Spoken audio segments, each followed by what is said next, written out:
Meu nome é Carlos Alberto Medeiros e este é mais um programa Coaching em Resenha. Hoje vamos falar sobre o cenário cultural brasileiro com uma convidada muito especial, com indicação de melhor atriz para os prêmios Shell, Seix Gran Rio, a PTR e Botequim Cultural do Rio de Janeiro em 2017 e também para os prêmios Broadway World como atriz revelação, APCA e Aplauso Brasil em 2018 e 2019. Além do Brasil, já se apresentou na França e na Itália e é destaque no cenário teatral brasileiro por idealizar, produzir e atuar no musical biográfico sobre a vida de Josephine Baker, a Vênus Negra.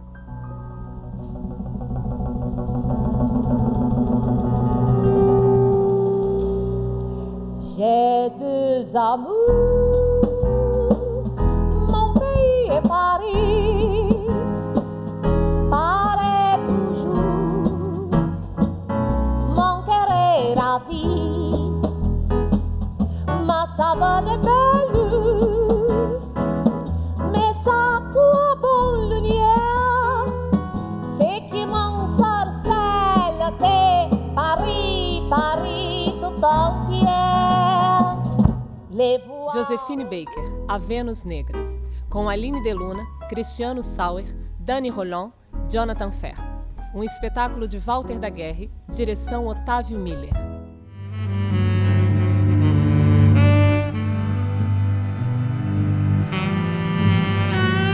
Heloísa, aonde estás que não me respondes? Eu não sou jornalista, eu sou diplomata. Eu não vou ficar correndo atrás de ninguém para entrevistar pro seu filme.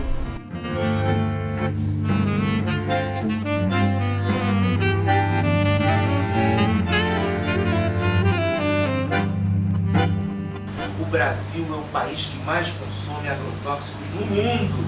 E as pessoas estão aí, morrendo envenenadas. Eu tô indo para Paris para conferência sobre o clima. Não, eu não quero te reencontrar.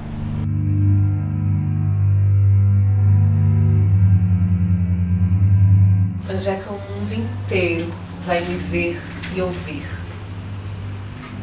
Eu tô nervosa.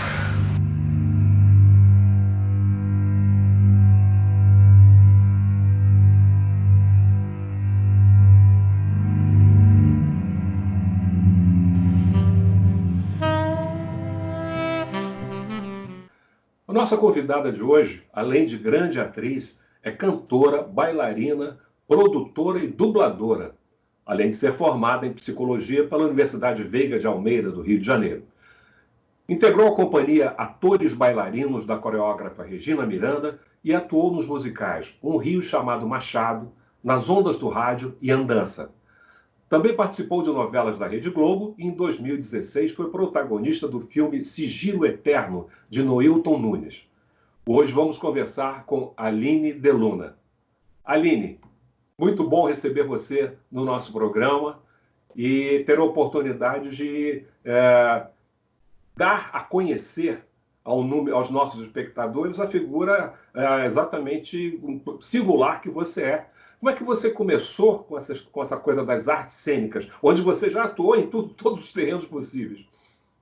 Bom, primeiro agradecer o convite, parabenizar o programa pelas matérias, eu acompanho, e pelo espaço que vocês estão dando, né, catando a gente aqui por esses cantos para poder falar e divulgar isso, maravilhoso. Bom, meu começo nas artes cênicas foi em centros culturais. Eu morava na Praça Seca, né, um bairro aqui da Zona Oeste do Rio, e o centro cultural era aquele lugar que oferecia tudo para gente no sentido artístico, no sentido criativo. Então, era o lugar onde eu passava as minhas tardes. Todos os cursos eram gratuitos. Eu gosto de falar isso, acho importante, porque os centros, infelizmente, estão acabando, o investimento na cultura está acabando, e para as pessoas que não têm condições de bancar estudos, né, escolas de dança, de canto, enfim, que aqui não são vistos como prioridade, você inviabiliza um estudo artístico, o desenvolvimento de alguma capacidade, se você não tem esses centros que podem dar isso gratuitamente, com professores incríveis. Eu tive assim, o privilégio de trabalhar com pessoas maravilhosas, Jorge Crespo, Tânia Xavier, nomes que se eu disser aqui vão me perder. Mas foi isso, assim, eu passava as tardes nos centros culturais, então eu fazia teatro, fazia dança, fazia canto, fazia artesanato, instrumentos, e ali eu comecei isso com 7 anos de idade, ali eu comecei a me apaixonar por essa arte e sigo apaixonada por ela desde então, fazendo tudo que eu posso, de todas as maneiras, e acredito no potencial que ela tem de educar e no potencial de transformar, de emocionar. Você teria a lembrança de alguma fonte de inspiração, alguma atriz, alguma cantora, bailarina, ou mais de uma que tenha servido exatamente como apontando a possibilidade desses caminhos para você? Olha, tem algumas, assim, por incrível que pareça, eu era uma criança que eu era fascinada pela Maria Callas, porque eu achava incrível uma potência, uma força, né, que vem da atuação, e encantada também, apaixonada pela Zezé Mota, que vinha desse mesmo lugar de um furacão, né, que é uma coisa também que está na Josefine, que é isso, é gente que chega chegando e vem uma luz, uma força. São muitas, assim, essas me motivam a fazer, com certeza. Mas você se graduou em psicologia, Sim. com interesse especial em psicanálise e outras áreas. Como é que foi isso? Qual a ligação, qual a conexão entre a arte e as ciências psicológicas? Eu sempre fui apaixonada por psicologia. Como eu comecei a atuar muito cedo, né? Eu comecei a atuar com 7 anos, com 14 eu já estava trabalhando. Então, eu já consegui me formar profissionalmente como atriz cedo. E aí, quando eu fui fazer uma faculdade, eu queria poder estudar algo além que pudesse me contribuir com o que eu já fazia. Eu acho que o teatro e a psicanálise, a psicologia, eles falam da mesma coisa, eles falam de pessoas, né? Eles falam de sentimentos, falam de autoconhecimento, de transformação, de abrir as ideias, de abrir a cabeça. Então, eu busquei a psicologia nesse lugar, de cada vez mais me aproximar do ser humano, de tentar entender, mais de pesquisar, né? Eu acho que tanto a psicanálise, a psicologia quanto o teatro, elas seguem na mesma linha, elas vão pesquisando o ser humano e cada vez mais tentando se aproximar das possibilidades infinitas que a gente tem. E a bailarina, de onde veio? A bailarina vem de uma criança irrequieta, que vivia pulando pela casa, que precisava gastar essa energia. E aí também, inicialmente em centros culturais, depois em escolas de dança mesmo. Minha mãe, no primeiro momento, me levou realmente para canalizar essa energia para algum lugar. E eu sou uma apaixonada pela dança também. Acho que a dança é uma manifestação de liberdade incrível. Assim, você, para além de ser livre, é você ter o seu corpo saindo dos movimentos cotidianos, né? A gente, durante a vida, vai se acostumando aos movimentos básicos, né? A gente acorda, levanta, senta, trabalha, volta. A dança, ela quebra com isso. É você usar o seu corpo de uma maneira que não é habitual. É você se reinventar através do movimento. E a cantora? E a cantora também é uma paixão de criança, né? Como eu falei, a Maria Callas era uma das cantoras que eu adorava. Mais velha, eu vim conhecer a adolescente, já vim conhecer a Sinan, que é maravilhosa, que faleceu há pouco tempo, né? Que também é de uma potência, de um olhar, de uma coisa assim. E eu sempre fui apaixonada pela música, então cantar sempre foi uma coisa que eu quis, e eu sempre quis fazer em cena algo que pudesse misturar tudo isso, né? Daí partir para fazer musical, porque é isso, você vai com o corpo, vai com a voz, vai com a fala, e aí canto desde pequena também, adoro. E qual foi o seu primeiro trabalho profissional? Meu primeiro trabalho profissional foi trabalhando na companhia do Jorge Crespo, de Teatro de Boneco. O Jorge é um bonequeiro, né, aqui do Rio, já há muitos anos. Agora, se eu não me engano, ele está em Brasília, com a companhia, segue trabalhando. E ele foi meu professor em Ciências Culturais. Com 14 anos, eu entrei na companhia, fiquei acho que 2, 3 anos trabalhando com eles. E daí, trabalhando em teatro também, televisão, cinema, fui seguindo. Mas meu começo foi com os bonecos. E o que ficou? E o que permaneceu com você dessa experiência com o teatro de bonecos? Do teatro de bonecos, fica para mim uma atenção ao detalhe. Você tem que transmitir para um objeto inanimado sensibilidade, emoção, respiração. Então, é um enriquecimento para a atuação em si que é sem tamanho, assim. Sem contar que você trabalha muitas vezes para crianças e você conseguir manter a atenção da criança, você conseguir contar uma história, fazer ela entrar e fazer ela se emocionar, é todo um trabalho assim, tão detalhista que isso fica para a vida, para tudo, na verdade. Mas para a atuação, principalmente, essa sensibilidade, esse cuidado. Foram 2 anos no teatro de bonecos. E daí você passou para o quê? Daí, na verdade, eu não passei. Eu fui fazendo junto. Eu fazia o teatro de bonecos, e aí comecei a fazer uma peça. Tive um encontro com a ONG... Ai, meu Deus, esqueci o nome agora, do Ernesto Piccolo e do Ricardo Blá. Aí encontrei grandes atores, colegas, são colegas até hoje. Um pouco depois a gente já fez um Rio Chamado Machado, que foi dirigido pelo Márcio Vieira, também incrível. E aí sempre fazendo paralelo, acabava fazendo alguma coisa em televisão, fazia uma peça, as coisas foram se misturando e foram acontecendo organicamente.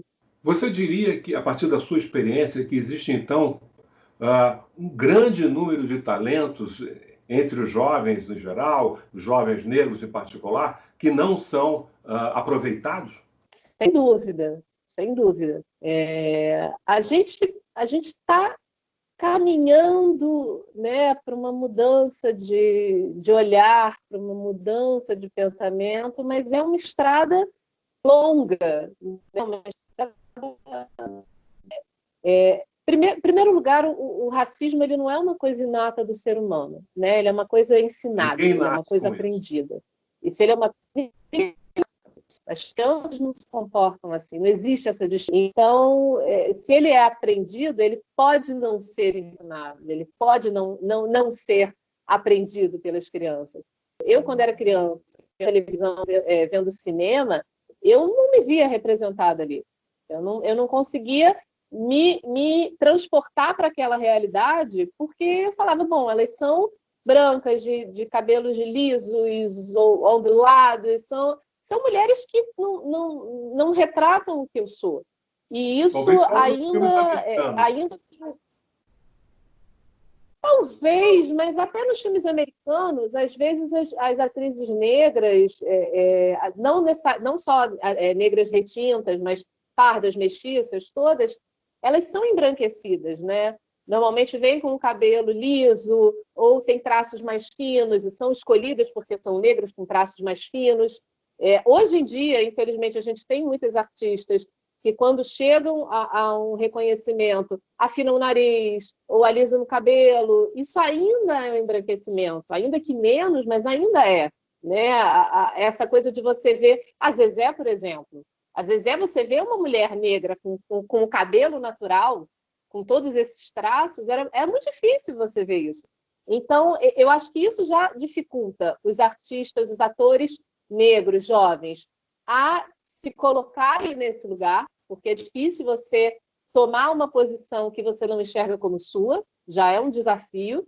E aí, quando você faz isso, é difícil te darem um lugar, te darem uma oportunidade de protagonismo. Tem oportunidades ali para você fazer um papel no que eles acham que você se enquadra, você fazer uma amiga de alguém, da protagonista, mas o lugar do protagonismo, entendendo as mulheres e os homens, né, negros como são, com seus traços, com as suas características, com a sua cultura, isso ainda é muito difícil, ainda é uma estrada muito longa. Então, sem dúvida, tem inúmeros talentos por aí que estão na margem, né? Estão na beirada porque ainda não tem espaço no centro. Mas que pessoas como você, com certeza, com a sua atuação, as suas atuações, ajudam a estimular o florescimento desses talentos. Nós vamos fazer apenas um pequeno intervalo e voltar, continuar com esse papo ótimo sobre essa sua experiência de vida, que é um exemplo para tanta gente.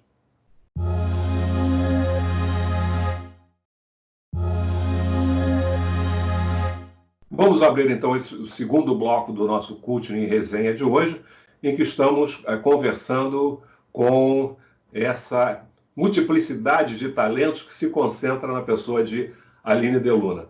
Aline, eu fui um dos ativistas do movimento negro profundamente envolvidos com a luta pelas políticas de ação afirmativa. E hoje, eu que fui o único aluno negro na Escola de Comunicação da UFRJ, o único homem negro, havia umas 2 mulheres, e hoje, fazendo doutorado em História Comparada na mesma UFRJ, eu vejo uma profusão de jovens negros fazendo graduação e pós-graduação. Ao mesmo tempo, percebo uma mudança, pelo menos na publicidade brasileira, nas revistas de moda, que cada vez mais apresentam modelos negros nas suas capas, páginas e páginas com modelos negros. Nos anúncios de televisão aparece um negro, uma família negra, coisas que a gente não via. Você consegue perceber, sentir essa mudança? Eu percebo, sem dúvida. Eu acho que acho que a internet influenciou muito nesse sentido, porque, como você falou anteriormente, né, na América do Norte, você já tinha um lugar, né? Os negros já tinham que é fruto também de conquistas, né? O próprio movimento negro lá. Então, você tinha uma representatividade do negro maior. Acho que a internet trouxe isso. A internet conseguiu viabilizar isso, dar visibilidade. Então, hoje em dia existe uma mudança, existe uma valorização, mas ainda também existe muito preconceito. Eu acho que esse movimento, essa entrada, né, de pessoas negras a mais, né, nas universidades, nos campos de trabalho, na mídia em si, é fruto de um esforço, assim, de um trabalho, o próprio movimento negro daqui, né? Acho que são portas que vão sendo abertas assim depois de muito esforço, depois de muito tempo, e esse lugar começa a ser tomado. Acho que a gente está evoluindo bastante, a gente está buscando evoluir. Tem pessoas que ainda querem se manter, né, no modelo antigo, isso acho que em todas as áreas, infelizmente, é uma realidade, mas as pessoas negras estão se fortalecendo tanto, essa coisa da cultura de consumir a própria cultura negra, isso é incrível, eu acho que isso dá uma força absurda, né? A gente se fortalece, a gente se assiste, se incentiva, e acho que é um movimento que tende só a crescer cada vez mais, mas esse esforço tem que ser contínuo, sem dúvida. A sua carreira já levou para fora do Brasil, para a Itália, para a França. Fala com a gente um pouco sobre isso. O que foi essa experiência de se apresentar fora do Brasil para plateias estrangeiras, pessoas que falam outras línguas, que têm outras culturas? Essas experiências, né, foram experiências incríveis. Na época, eu fiquei 8 anos numa companhia de teatro, Companhia Inconsciente em Cena, que é uma companhia que une teatro e psicanálise, né? A ideia é ser um trabalho de montagens, frutos de pesquisas que trabalham com as tragédias, que são a origem de muitas teses, né, freudianas, e levar para o palco desses temas e tudo mais. A primeira vez que eu saí do Brasil, que foi, não me lembro agora, 2009 talvez, não sei, que foi para a Itália, foi a primeira vez que eu me senti uma mulher bonita, como eu olhava as mulheres que eram bonitas vendidas pela mídia. Porque lá fora o olhar era diferente, né? Lá fora as pessoas viam o nosso cabelo, os nossos traços, os nossos olhos, como coisas bonitas que são, né? Muito mais expressivas, mais fortes, talvez por isso incomodem tanto, né? Nosso cabelo ocupa aqui, o meu ocupa quase a tela inteira. Mas é isso, né? É isso que a gente tem. E é incrível perceber como lá fora isso é visto como uma coisa bonita e a gente percebe como aqui dentro a gente é diminuído, né? Não é estimulado a se enxergar com uma beleza. Fora uma cultura que a Europa tem, acho que no geral, assim, de incentivo às artes, de valorização das artes, os artistas lá são vistos de uma maneira completamente diferente do que aqui. A própria arte é vista de uma maneira diferente, porque não é arte de mercado, né? Você não precisa estar no veículo da novela ou estar no veículo só do cinema. Os artistas de teatro, os artistas do artesanal, os artistas do manual são extremamente valorizados. Todo esse choque cultural é um aprendizado incrível, assim, que todo mundo deveria ter oportunidade. Houve alguma experiência especialmente marcante para você nessas viagens para fora do Brasil?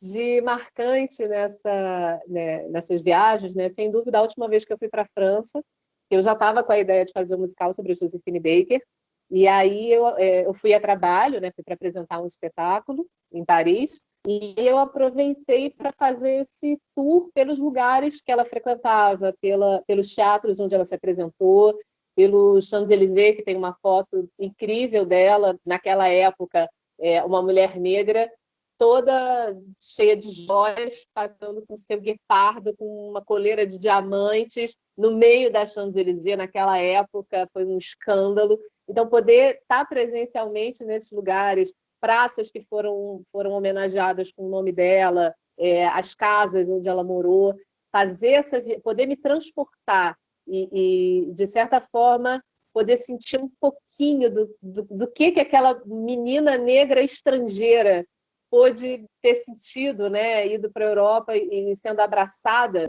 foi incrível, assim, sem dúvida uma experiência sem igual. E eu creio que essa experiência de vida dela, essa transição dela, ter saído dos Estados Unidos, onde naquela época era com certeza muito pior do que o Brasil de hoje, em relação aos artistas negros, e fazer um sucesso imenso na França. Quer dizer, ele é um símbolo disso que você está falando, de como esses deslocamentos podem propiciar não só experiências positivas, enriquecimento pessoal e a possibilidade de transmitir isso para outras pessoas. Sem dúvida, assim, isso é uma das coisas que me motivou a falar dela, porque a figura dela em si representa tanta coisa, né? Representa a mulher, que naquela época também ser mulher já não era fácil.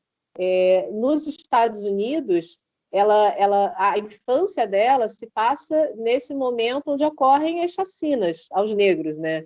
Ela presencia a que é chamada fuga para Mississippi, né? Quando eles entram nos vilarejos e vão matando os negros, assim, homens, mulheres, crianças, indiscriminadamente. Tem aquela cultura pavorosa de deixar os corpos expostos nas árvores como uma espécie de aviso, de lixamento. Então, assim, ela presencia isso, esse ataque a pessoas pelo tom da pele, pelas características, que já é uma selvageria por si só. E aí, quando ela vai para a França, ela não só não é tratada dessa maneira, como ela é reconhecida como artista.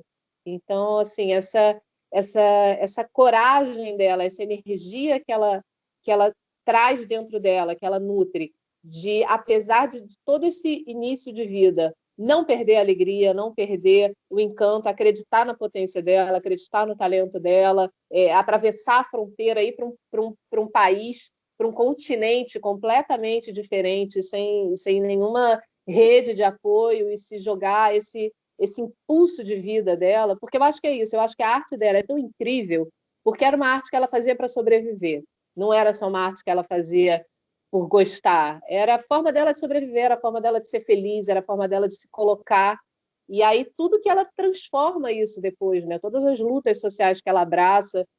Levar isso adiante, foi o que você fez como protagonista em Sigilo Eterno? Também. Sigilo Eterno é um filme, o Noilton me convidou, a gente já se conhecia de outros trabalhos, eu trabalhei também muito tempo como assistente de direção, trabalhei muito com o Silvio Tendler, que é um documentarista incrível também, e com o Noilton é legal porque acho que 90% da equipe era de pessoas negras. Isso já era, por si só, genial. Você pegar uma mulher negra também para colocar em protagonismo, sendo uma diplomata, indo para fora do Brasil, são coisas que aqui a gente vê pouco, né? Você ter você ter essa preocupação de fazer um elenco e uma equipe negra para trabalhar, isso tem uma importância, e não é no sentido, porque as críticas que vêm são nesse sentido, né? Vocês querem fazer um material só de negros, só para negros, não é isso, é porque tem um espaço que ainda não é dado. Então, dar esse espaço é importante, a gente precisa, a partir daí a gente constrói, a gente se junta, a gente se une, mas tem um primeiro lugar que, se ele não for dado, essa mudança não vai acontecer. As pessoas não vão ter oportunidade de trabalhar e mostrar o seu talento e, a partir daí, fazer as conexões, trabalhar com outros profissionais. Então, sem dúvida, assim, esse filme é dessa importância, de levar para frente, de seguir a luta. E é uma oportunidade de oferecer ao público uma visão do mundo, uma visão daquela realidade pelos olhos dos negros. Porque normalmente o que se vê é pelo olhar branco. É quem tem contado a história, né? É quem tem escrito, quem tem contado. Não é só quem tem escrito, mas é o que aparece, né? Aparece a história majoritariamente pelo olhar do branco, né? E dizer branco aqui no Brasil também é uma loucura, né? Porque terra mais miscigenada do que a nossa não tem, né? Quem é branco? Trata-se de um conceito sócio-histórico. Ele é construído e ressignificado. Uma pessoa pode ser branca no Brasil e negra nos Estados Unidos, ou branca na Bahia e negra no Rio Grande do Sul. Não é verdade? É verdade. Mas, em todos os lugares onde ela for considerada negra, ela vai ser discriminada. Ela vai sofrer peso dessa classificação. Então, só para a gente finalizar, você podia dar uma palhinha musical, um trecho de uma canção?